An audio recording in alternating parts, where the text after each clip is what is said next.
হাসনাবাদ দক্ষিণ শিমুলিয়া এলাকায় গতকাল বিস্ফোরণের ঘটনায় বিজেপি নেতা নিতাই দাসের ভাই দিলীপ দাসকে গ্রেপ্তার করল হাসনাবাদ থানার পুলিশ। গতকাল ওই দিলীপ দাসের বাড়িতে বিস্ফোরণের ঘটনায় আহত হয় দিলীপ দাসের স্ত্রী শ্যামলী দাস।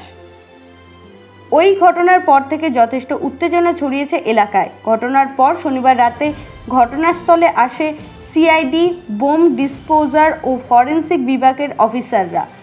তারা এসে তদন্ত করার পর আজ রবিবার ভোরবেলা দিলীপ দাসকে গ্রেপ্তার করে হাসনাবাদ থানার পুলিশ। আজ দুপুরে তাকে তোলা হবে বসিরহাট আদালতে।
Bureau report, royal Bangla TV.